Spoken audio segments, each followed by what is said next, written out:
రామ రామ రామేతి రమే రామే మనోరమే సహస్రనామ తత్తుల్యం రామనామవరాననే. సీతాలక్ష్మణ సమేత రామచంద్ర పరబ్రహ్మణే నమః. శ్రీరామాయ నమః. శ్రీమాత్రే నమః. వాగ్దేవ్యే నమః. భగవద్బంధువులందరికీ మా స్పేస్ తరపున మా నమస్సుమాంజలు. శ్రీరామనవమిని పురస్కరించుకొని ఆ సీతారాముల్ని స్మరించుకుంటూ వాళ్ళ యొక్క కళ్యాణ గాథని ప్రవచించుకునే ప్రయత్నం చేద్దాం. శ్రీరామ జగదభిరామ జానకి రామ విశ్వవిరాజిత పూజిత రామ వికుంఠ నీరజ నిరంజన రామ సీతారామ సకలాభీష్ట సద్గుణధామ ధర్మధీర కీర్తిత రామ నమామి సకల వల్లభ రాఘవ రామ రామ జగదభిరామ. రామో విగ్రహవాన్ ధర్మ అన్నారు. రాముడంటేనే ధర్మం అంట. రాముడు నడకే రామాయణము అన్నారు. అటువంటి రాముణ్ణి కీర్తించడానికి మన వాక్కు సరిపోతుందా అంటే, సర్వశబ్దాలకి అతీతుడైన వాడు రాముడు. శ్రీరామ అంటేనే అకార మకార స్వరూపాలతో సమ్మేళనమైన నామంగా చెబుతూ ఉంటారు. ఆ శక్తి స్వరూపమైన మకారము అకారము కలిస్తేనే రామశబ్దం. నరనారాయణుల్ని కీర్తించగలిగే ఆ నామానికి ఉన్న శక్తి ఆ అవతారానికన్నా శక్తివంతమైనది అని చెబుతూ ఉంటారు.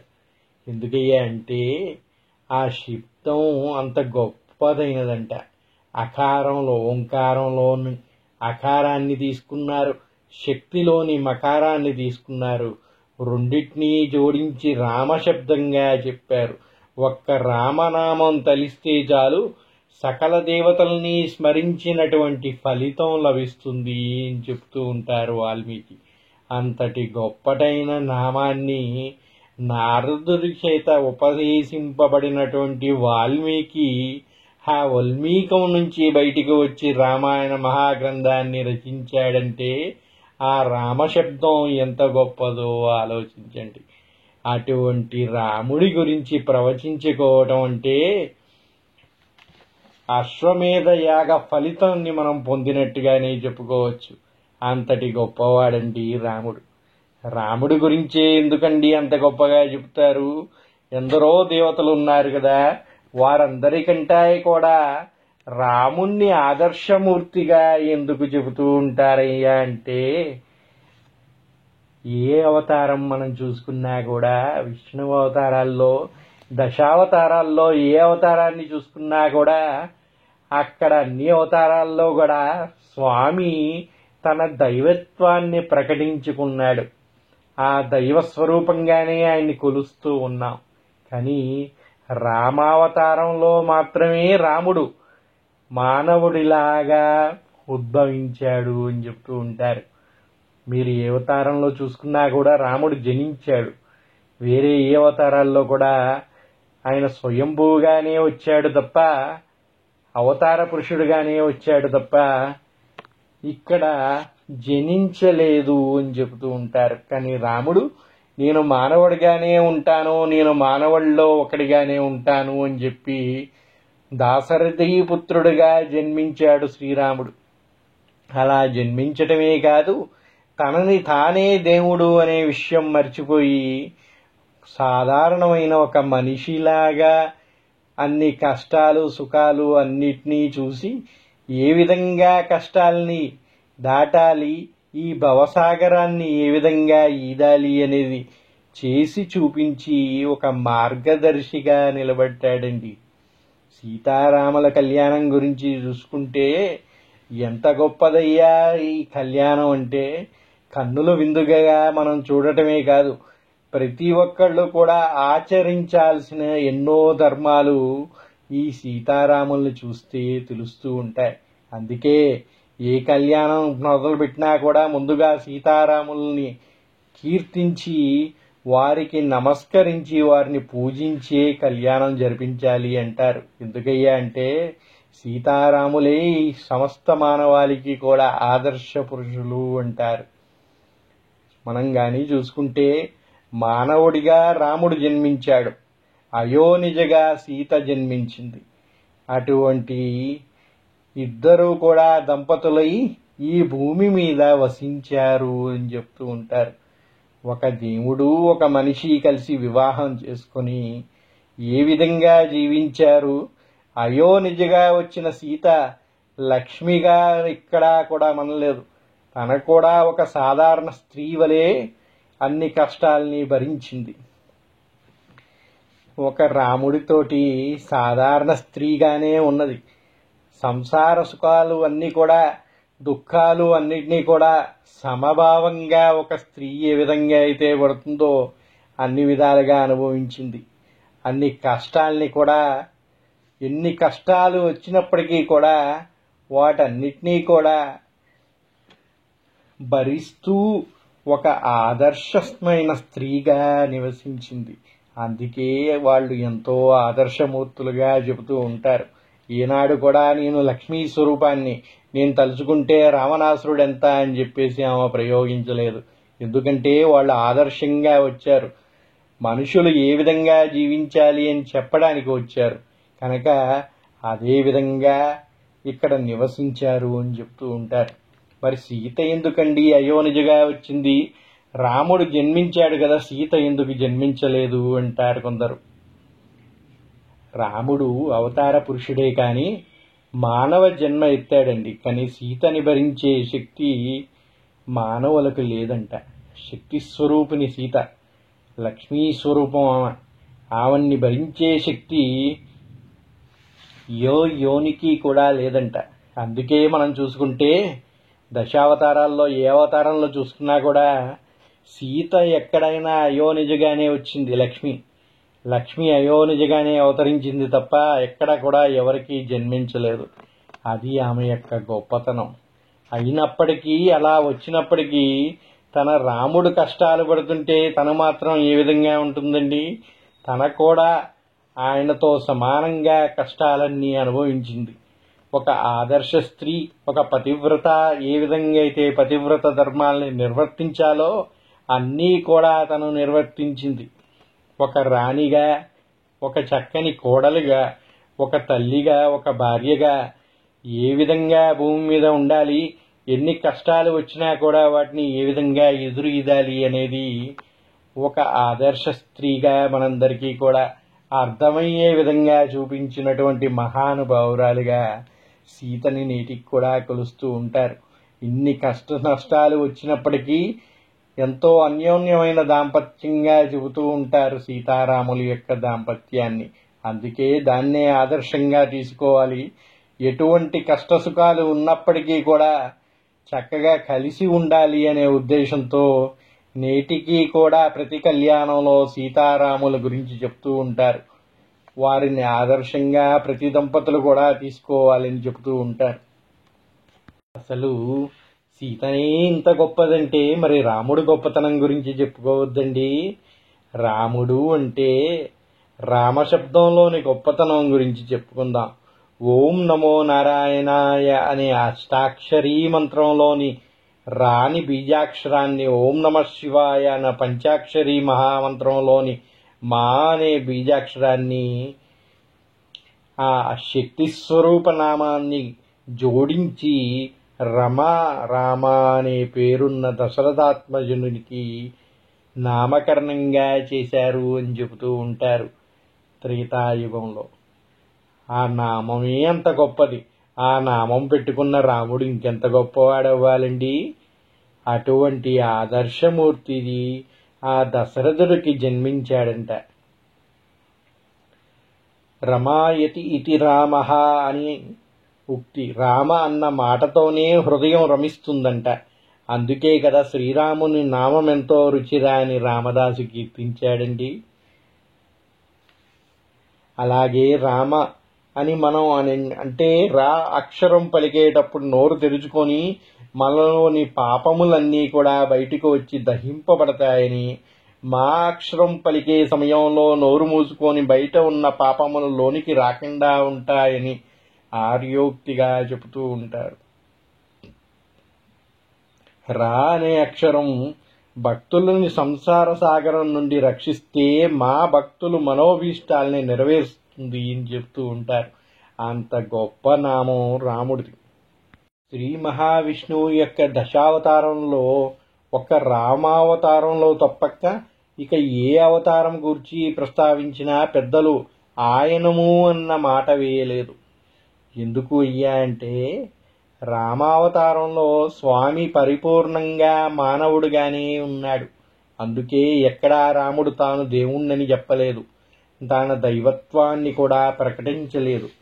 రావణాసురుడు అంత రాక్షసుడిచే యుద్ధం చేసినప్పుడే స్వామికి శక్తి లేదా? స్వామి దగ్గర అస్త్రాలు లేవా? ఆయన ఇంత కష్టపడి రావణాసురుడితో యుద్ధం చేయాలా? ఆయన ఒక్క మాట అంటే చాలు రావణాసురుడు చనిపోడు. కానీ చూశారా అండి, ఒక సాధారణ మానవుడు తాను సంపాదించుకున్న విద్యలతో వచ్చిన అస్త్రములతో మాత్రమే యుద్ధం చేశాడు తప్ప ఎక్కడా కూడా తాను దైవత్వాన్ని చూపించలేదు, అది ప్రకటించలేదు. ఆయన ఆ అవతారంలో మానవునిగానే జీవించాడు.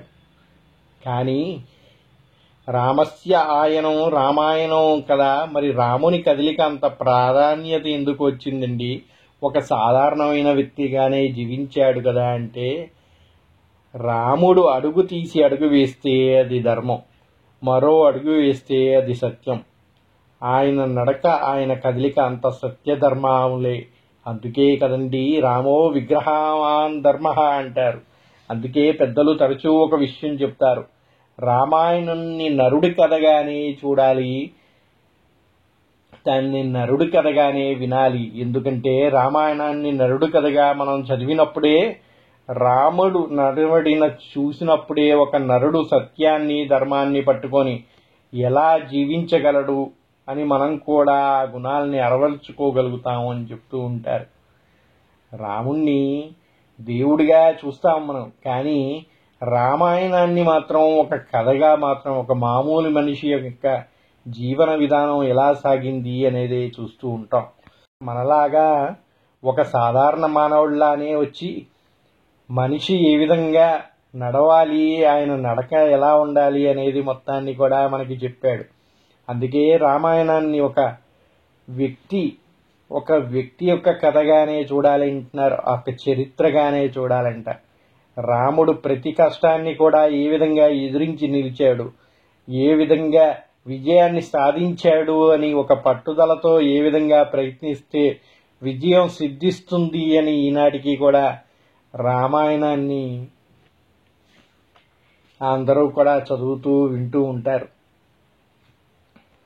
మనం పాశ్చాత్యుల్లాగా ప్రతిదానికి మోటివేషన్ స్పీచెస్ అనో సైకాట్రిస్టులనో కనవాల్సిన అవసరం లేదండి. రామాయణంలో ప్రతి వాక్యం కూడా మోటివేషన్ ఇస్తూ ఉంటుంది, అది మోటివేషనల్ స్పీచెస్ గానే పనిచేస్తూ ఉంటాయి. ఎందుకంటే రాముడు స్వయంగా ఇవన్నీ కూడా అనుభవించి మనకి చూపించాడు. ఏ విధంగా పోరాడాలి, ఏ విధంగా విజయాన్ని సాధించాలి, కష్టాలనేవి వచ్చినప్పుడు ఏ విధంగా ఎదుర్కోవాలి అనేది చూపించాడు. అందుకే రామాయణాన్ని చదివినా విన్నా దాన్ని ఆకలింపు చేసుకున్నా మనకి ఆ శక్తి లభిస్తుంది అంట. ఆ ప్రోత్సాహంతో ఎటువంటి విజయాన్నైనా సాధించగలుగుతాము అని చెప్తూ ఉంటారు. అటువంటిప్పుడు మనకి వేరే మోటివేషన్ స్పీచెస్, వేరే సైకియాట్రిస్టులు చెప్పే కథలో అవసరమా అండి? మన రామాయణం చాలదు. నారాయణుడే స్వయంగా నరుడుగా వచ్చి నడిపించిన కథ రామాయణం. అటువంటి రామాయణాన్ని తప్పక స్మరించాలి. దాని యొక్క విశిష్టత గురించి ప్రతి ఒక్కరూ కూడా తెలుసుకోవాలి. అప్పుడే ఈ సంసార కష్ట నష్టాలన్నీ కూడా భరించే శక్తి మనకి కలుగుతుంది, ఎదురించి నిలిచే ప్రోత్సాహం మనకి లభిస్తుంది, విజయాలు సిద్ధిస్తాయి. అందుకే హిందువుగా పుట్టినందుకు ప్రతి ఒక్కళ్ళు కూడా ఈ రామాయణాన్ని పఠించాలి, దాని యొక్క అర్థాన్ని తెలుసుకోవాలి అని చెబుతూ ఉంటారు. ఈ శ్రీరామనవమి శుభదినాన్న రామాయణం గురించి తెలియని వాళ్ళు ఎవరన్నా ఉంటే ఒక గ్రంథాన్ని కానీ ఒక రామాయణ పారాయణాన్ని కానీ ఒక ప్రవచనాన్ని కానీ విని దాన్ని ఆకలింపు చేసుకునే ప్రయత్నం చేయాలి అని ఒక మనవి. ఈరోజు ప్రత్యేకత శ్రీరామనవమి గురించి మనం చెప్పుకుంటున్నాం కనుక దుష్ట శిక్షణ శిష్ట రక్షణార్థమై చైత్రశుద్ధ నవమి నాడు 5 గ్రహాల ఉచ్చస్థితిలో ఉన్న కాలమందు పునర్వసు నక్షత్రం కూడిన కర్కాటక లగ్న పగడు సమయం అభిజిత్ లగ్నంలో జన్మించాడండి శ్రీరాముడు అంటారు.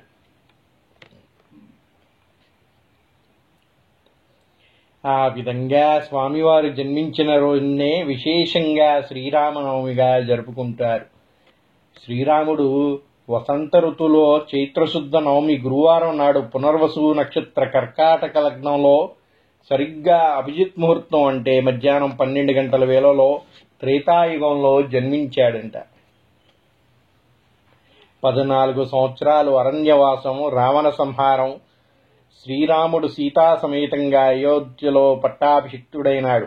ఈ శుభ సంఘటన కూడా చైత్రశుద్ధ నవమి నాడే జరిగినదని ప్రజలు విశ్వసిస్తారు. మరి ఈరోజే ఎందుకు సీతారాముల కళ్యాణం చేస్తారయ్యా అంటే, ఆగమ శాస్త్ర ప్రకారం సీతారాముల కళ్యాణం ఉత్తర ఫాల్గుని నక్షత్రయుక్త వైశాఖ శుద్ధ దశమి రోజున జరిగిందంట. కానీ మహతాం జన్మ నక్షత్రే వివాహం అంటుంది ఆగమ శాస్త్రం. అందువల్ల గొప్ప వ్యక్తులు అవతార పురుషులు జన్మించిన తిథి నాడే వారి యొక్క వివాహం కూడా జరిపించాలని శాస్త్ర నియమం అంటే. అందుకే శ్రీరాముడు పుట్టిన చైత్రశుద్ధ నవమి నాడే పునర్వసు నక్షత్రం వేళ దేశవ్యాప్తంగా అంగరంగ వైభవంగా సీతారాముల కళ్యాణం కూడా జరిపిస్తూ ఉంటారు. లోకోత్తరమైన కళ్యాణం కదండి ఇది. అలా జరిగినప్పుడే లోక కళ్యాణ యజ్ఞానికి హేతువుగా నిలబడింది అని శాస్త్రాలు వివరించబడతాయి. దీనికి మరో విధంగా కూడా చెప్పుకోవాలండి. శ్రీరాముడి యొక్క అవతారంగానే మనం చూసుకుంటే స్వామివారు జనించిన రోజుని శుభదినంగా చెబుతూ ఉంటారు. శ్రీరాముడు జన్మించగానే అయోధ్య మొత్తం సంతోషించిందంట. ఎంతో ఆనందడోలికల్లో మునిగిపోయిందంట. దశరథ మహారాజుతో పాటు ఆ 3 రాణులు కూడా సంతోషించారంట. అటువంటి సంతోష దినం శ్రీరామనవమి ముహూర్తం ఎంతో అద్భుతంగా ఉందంట. కానీ సీతా కళ్యాణం జరిగిన కాడి నుంచి స్వామి ఎన్నో కష్ట నష్టాలు భరించాల్సి వచ్చిందంట. మరి ఆ పట్టాభిషేకం అది ఆ ముహూర్తం పెట్టిన రోజు నుంచే ఆయన వనవాసం చేయాల్సి వచ్చిందంట. 14 సంవత్సరాల వనవాసం చేశారు. మరి అటువంటి ముహూర్తంలో స్వామివారి కళ్యాణం జరిపిస్తే అది లోక కళ్యాణంగా ఉండదు కనుక లోకహితువు కోసం స్వామివారు జన్మించిన ముహూర్తం రోజునే లోక కళ్యాణం జరిపిస్తే అది మనందరికీ కూడా మంచిగా ఉంటుందనే ఉద్దేశంతో పెద్దలు స్వామివారు జన్మించినటువంటి శ్రీరామనవమి రోజునే సీతా కళ్యాణం కూడా జరిపిస్తూ వస్తూ ఉన్నారు. ఇక శ్రీరాముడు సీత యొక్క జన్మం గురించి చెప్పుకుంటే వారిద్దరూ కూడా యజ్ఞ ఫలితంగానే చెబుతూ ఉంటారండి. రాముడి జననం ఏ విధంగా జరిగిందయ్యా అంటే,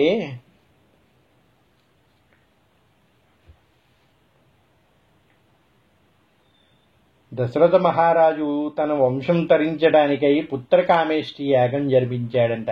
ఆయనకి సంతానం లేదనే చక్కని సంతానం కలగాలి అని ఎన్నో పూజలు ఇవన్నీ చేసిన తర్వాత మహర్షుల యొక్క ఉపదేశంతో పుత్రకామేష్టి యాగం జరిపించారంట. ఆ యాగ ఫలితంగానే శ్రీరాముడు జన్మించాడంట.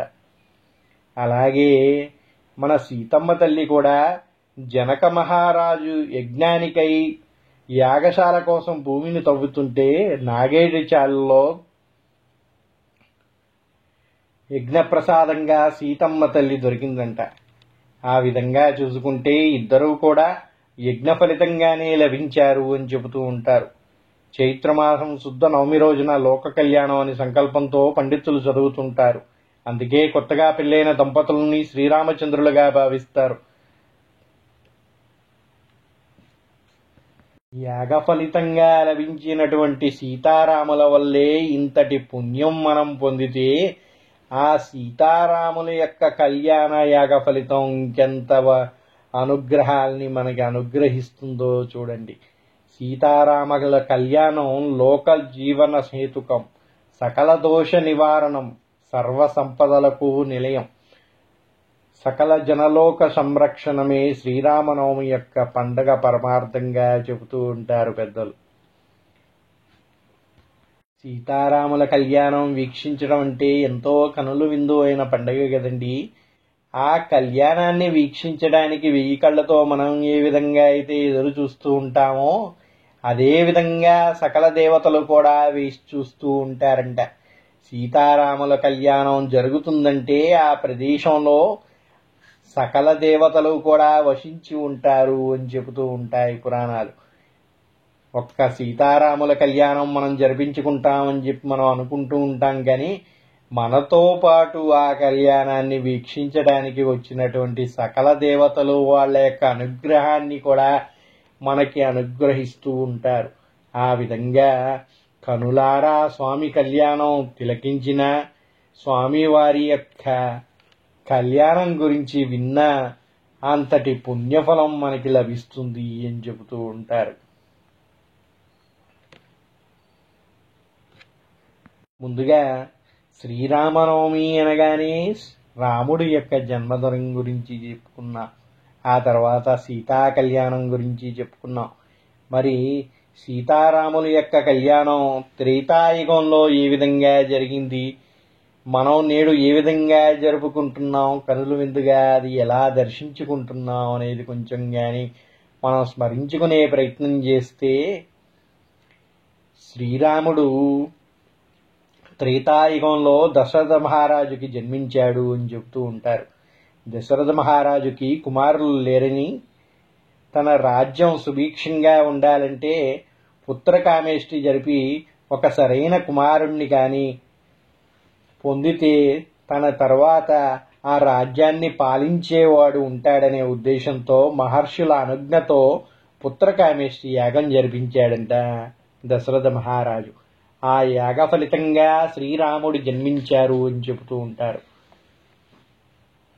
శ్రీరాముడు జననం తర్వాత అయోధ్యలో శ్రీరాముడు బాల్యం అంతా కూడా గడిచింది. కానీ శ్రీరాముడు యుక్త వయసుకు వచ్చినాడు ఏ రోజు కూడా అయోధ్యలో ఉండే అవకాశం లభించలేదంట. అది ఏ విధంగా జరిగిందో చూద్దాం. శ్రీరాముడు అయోధ్యలో జన్మించాడే కానీ బాల్యం మాత్రమే అయోధ్యలో గడిచిందంట. కొద్దిగా పెద్దవాడయిన తర్వాత విద్యాభిషేకం శ్రీరాముడు విద్యను అభ్యసించడానికి గురుకులానికి చేరాడు. గురుకులంలో విద్యను అభ్యసించి తన తండ్రి అయిన దశరథ మహారాజు అనుగ్రహం పొందడానికి తిరిగి ఆయన రాజ్యానికి చేరగానే విశ్వామిత్రుడు దశరథ మహారాజుని కోరి శ్రీరాముణ్ణి యాగరక్షణార్థం తన ఆశ్రమానికి తీసుకుని వెళ్ళాడు. ఆ విధంగా ఆయన అయోధ్యలో లేదు. తిరిగి విశ్వామిత్ర మహర్షితోటి అరణ్యంలో తన ఆశ్రమానికి చేరి అక్కడ యాగరక్షణ భారాన్ని రామలక్ష్మణులు ఇద్దరూ కూడా నిర్వహించారంట. ఆ తర్వాత యాగం పరిసమాప్తమైన తర్వాత విశ్వామిత్ర మహర్షి తిరుగు పయనమైతూ జనక మహారాజు యొక్క కోరిక మేరకు ఆతిథ్యం స్వీకరించడానికి మిథిలా నగరానికి చేరారు అని చెబుతూ ఉంటారు. ఆ మిథిలా నగరంలో జనక మహారాజు ఇంట శివధనస్సు విరిచినటువంటి శ్రీరాముడు ఆ సీతామహాతల్లిని పరిణయం జరిపించారు అని చెబుతూ ఉంటారు. మొత్తంగా మనం చూసుకుంటే స్వామివారు అయోధ్యలో జన్మించారు, కానీ గురుకులంలో విద్యను అభ్యసించారు. తర్వాత విశ్వామిత్రుడితోటి యాగరక్షణాభారం స్వీకరించి ఆశ్రమానికి చేరారు. అక్కడి నుంచి జనక మహారాజు ఇంటికి చేరి స్వయంవరంలో శివధనస్సును విరిచి సీతని వివాహమాడారు. సీతని వివాహమాడి తిరిగి వారు అయోధ్యకి చేరినప్పటికీ వారి పట్టాభిషేక కార్యక్రమానికి ముహూర్తం నిర్ణయించగానే కైకేయి కోరిక మేరకు వనవాసం చేయవలసి వచ్చింది. అందువల్ల మనకి ఇక్కడ ఏం తెలుస్తుందండి, శ్రీరాముడు అయోధ్యలో నివసించింది చాలా తక్కువ సమయం. ఆ తక్కువ సమయంలోనే ఆయన యొక్క విద్యాభ్యాసానికి కొంత సమయం పోయింది, వివాహానికి కొంత సమయం పోయింది. ఇక సీతారాములు ఇద్దరు వచ్చారు, వాళ్ళ అనుగ్రహం ప్రజలందరికీ లభిస్తుంది, రాజ్యభారాన్ని స్వీకరిస్తాడు అని పట్టాభిషేక ముహూర్తం పెట్టగానే వనవాస దీక్ష చేయాల్సి వచ్చింది. ఆ విధంగా 14 సంవత్సరాలు వనవాసం దీక్ష చేయవలసి వచ్చింది సీతారాములు. వనవాసం అయిపోయింది, రావణాసురుడు సంహారం జరిగింది, సీతారాములు తిరిగి అయోధ్యకి చేరారు అనగానే మళ్ళీ సీతమ్మ తల్లిని వనవాసానికి పంపించాడు శ్రీరాముడు. ఇంకా ఎప్పుడండి సీతారాములు కలిసి అయోధ్యని పాలించింది? అటువంటి పుణ్యమైన ప్రదేశాన్ని మనం ఈ భూప్రపంచంలో ఎక్కడన్నా చూడగలుగుతున్నామంటే సీతారాములు కలిసి మనల్ని పాలించే ప్రాంతం ఏదైనా ఉందంటే అది భద్రాచలం మాత్రమే అని చెప్పవచ్చు. ఎందుకయ్యా అంటే శ్రీరామనవమి రోజు స్వయంగా వైకుంఠం నుంచి వచ్చినటువంటి శ్రీమన్నారాయణుడు శ్రీ మహాలక్ష్మియే సీతగా వచ్చి ఇక్కడ భద్రుణ్ణి అనుగ్రహించి మనందరినీ అనుగ్రహించడానికి సీతారాములుగా వెలిచారు భద్రాచలంలో. ఇక్కడ శ్రీరామనవమి రోజు కళ్యాణం జరిపించి మరుసటి రోజు పట్టాభిషేకం రోజు ఈ సమస్త రాజ్యాన్ని కూడా సీతారాములకి అర్పించి వారి యొక్క సేవకులుగా మాత్రమే ఇక్కడ ఉండే పాలకులందరూ కూడా ఉంటారు. అందువల్ల నిజమైన సీతారాముల పాలనలో ఉన్న రాజ్యం ఏదైనా ఉంది అంటే అది మన రాజ్యం మాత్రమే. అయోధ్య ప్రజలకి ఆ అనుగ్రహం లభించలేదంట. శ్రీరాముడు ఎంతో గొప్పవాడు, శ్రీరామ రాజ్యం ఎంతో గొప్పది, ఆ విషయంలో ఎటువంటి సందేహం లేదు. ఆయన పరిపాలన ఎంతో గొప్పది. కానీ సీతారాములు కలిసి పరిపాలించిన రాజ్యం ఏదైనా ఉంది అంటే అది మన రాజ్యమనే చెప్పవచ్చు. అటువంటి గొప్ప అనుగ్రహం లభించిన అదృష్టం, ఆయన యొక్క కళ్యాణాన్ని వీక్షించే అనుగ్రహం కానీ, ఆయన పట్టాభిషేక్తుడు అయిన విషయాన్ని చూసే అనుగ్రహం కానీ కేవలం భద్రాచల సీతారామచంద్ర స్వామి దేవస్థానంలో జరిగే కళ్యాణ పట్టాభిషేక ఉత్సవాల్లో మాత్రమే చూడవచ్చు. మరో విశేషం ఏమిటయ్యా అంటే ప్రపంచవ్యాప్తంగా ఎక్కడా కూడా సీతారాముల కళ్యాణం జరిపిస్తారు కానీ శ్రీరాముని యొక్క పట్టాభిషేకం మాత్రం ఎక్కడా జరగదండి. అది కేవలం భద్రాచలంలో మాత్రమే జరిగే ఒక అరుదైన ఘట్టం. అటువంటి ఘట్టాన్ని వీక్షించి ఆ రాముడి పరిపాలనలో మనందరం ఉన్నట్టుగా భావించి ఆయన అనుగ్రహం పొందగలిగే సౌభాగ్యం కేవలం భద్రాచల క్షేత్రంలో మాత్రమే లభిస్తుంది మనకి. నాడు త్రేతాయుగ కాలంలో సీతారాముల కళ్యాణం జరిపించిన కాడి నుంచి వాళ్ళందరూ కూడా శ్రీరాముని అనుగ్రహం పొందలేదు. కానీ శ్రీరాముడు ఎన్నో కష్ట నష్టాలన్నింటినీ అనుభవించాడు. వనవాసాన్ని భరించారు సీతారాములు. వనవాసం అయిన తర్వాత సీతాపహరణ జరిగింది. ఆ తర్వాత రాముడు ఎన్నో కష్టాలు కూర్చి రావణ సంహారం జరిపించి సీతను తీసుకొచ్చి అయోధ్యలో చేరి పట్టాభిషిక్తుడయ్యాడు. కానీ ఆ పట్టాభిషేకం అయిన ముహూర్తం కూడా సరిగా కుదరలేదో ఏమో కానీ వారి పట్టాభిషేకం జరగగానే సీతాదేవిని మళ్లీ తిరిగి వనవాసానికి పంపారు. ఈ విధంగా సీతారాముల యొక్క అనుగ్రహం వాళ్ళు పొందలేకపోయారు. ఆ భాగ్యాన్ని ఇంతకాలానికి మనం పొందుతూ ఉన్నాం. ఆ విధంగా చూసుకుంటే అయోధ్య ప్రజల కన్నా కూడా భద్రాచలంలో ఉన్న భక్తులు ఎంతో గొప్పవాళ్ళు, ఎంతో అనుగ్రహాన్ని పొందిన వాళ్ళు, ఎంతో పుణ్యాత్ములుగా భావించవచ్చు. ఈ శ్రీరామనవమి రోజు మనం ఏ విధంగా ఉండాలి, ఏ విధంగా శ్రీరాముల్ని కొలవాలి అంటే ప్రతి ఒక్కరూ కూడా సూర్యోదయానికి ముందే నిద్రలేచి తలస్నానం ఆచరించాలి. ఇంటిని తోరణాలతో అలంకరించి కొత్త వస్త్రాలు ధరించాలంట.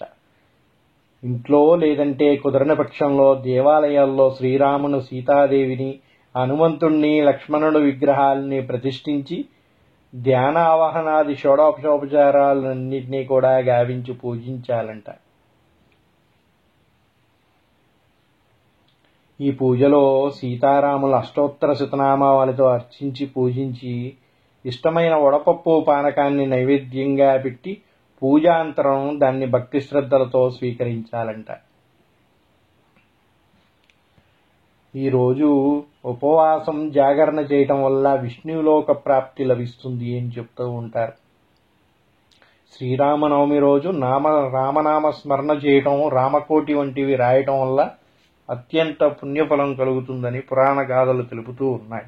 వారు కూడా భక్తి శ్రద్ధలతో శ్రీరామనవమి నాడు ఆ సీతారామ లక్ష్మణుల యొక్క అనుగ్రహంతో పాటు సేవకుడు అయిన హనుమంతుడి అనుగ్రహాన్ని కూడా పొంది భక్తి శ్రద్ధలతో పూజించాలని కోరుకుంటూ సీతాలక్ష్మణ సమేత రామచంద్ర పరబ్రహ్మణే నమః, శ్రీరామాయ నమః, శ్రీదేవతాభ్యో నమః. సమస్త దేవతా అనుగ్రహ కటాక్ష సిద్ధిరస్తు. స్వస్తి.